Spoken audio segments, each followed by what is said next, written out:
আসল রূপটা আমার সামনে আনছো। আমি কখনো ভাবতেও পারিনি তোমরা এমনটা করবে। আরে উনি তো বাইরের লোক, ওনার কথায় কি যায় আসে, কিন্তু তোমরা তো আমার আপন। তোমাদের কাছ থেকে আমি অন্তত এটা আশা করি। আচ্ছা, তোমরা যে ব্যাগটা খুলেছো এর মধ্যে কিছু পাওনি?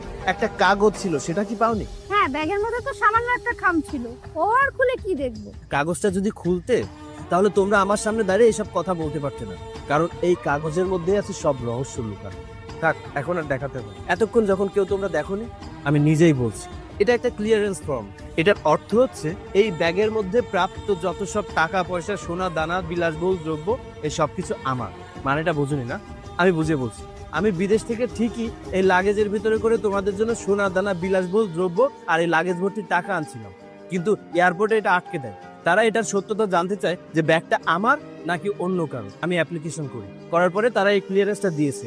এটা প্রমাণ হয় যে আমার ব্যাগটা লিগ্যাল এবং এর মধ্যে প্রাপ্ত সকল সোনাদানা, টাকা পয়সা সব আমার। আর এই সব কিছু তোমাদেরকে আমি জানাতে চাইনি। কেন জানো?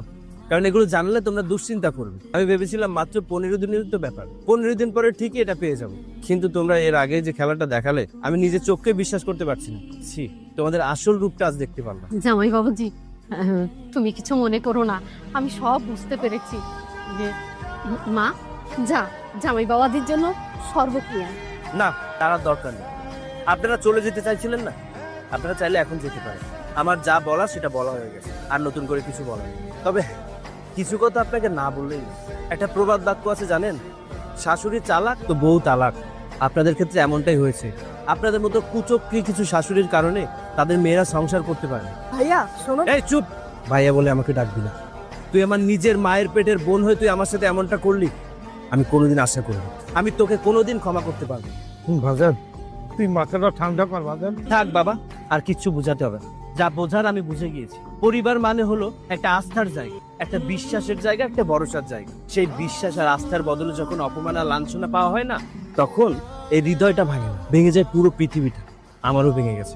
নিজের কোনো চাওয়া পাওয়ার জন্য না, আমি প্রবাসে গিয়েছিলাম এই পরিবার আর কিছু প্রিয়জনের মুখে হাসি ফোটানোর জন্য, তাদের শখ আহ্লাদ পূরণ করার জন্য।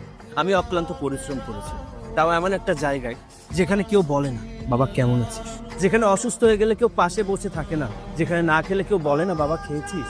আরে আমাদের তো প্রতিটা প্রবাসীকে সম্মান জানানো উচিত, কারণ তারা এক একজন যোদ্ধা। আর তারা যখন এই প্রবাস জীবন শেষ করে দেশে ফিরে আসে, তাদের পরিবারের কাছে ফিরে আসে, তার অর্থ দাঁড়ায় তারা যুদ্ধে জয়ী হয়ে দেশে ফিরেছে, তাদের পরিবারের কাছে ফিরেছে, আপনজনের কাছে ফিরেছে। আর তার অর্জন হয় বাকি জীবন স্বাধীনভাবে তার পরিবারের সাথে কাটানো। আমিও দেশে এসেছিলাম, যুদ্ধে জয়ী হয়ে এসেছিলাম, কিন্তু স্বাধীনতা পাইনি। মানে স্বাধীনভাবে তোমাদের মতো প্রিয়জনের সাথে আমি জীবন কাটাতে পারবো না। কেন জানো? কারণ তোমরা আমাকে প্রিয়জন কখনোই ভাবো।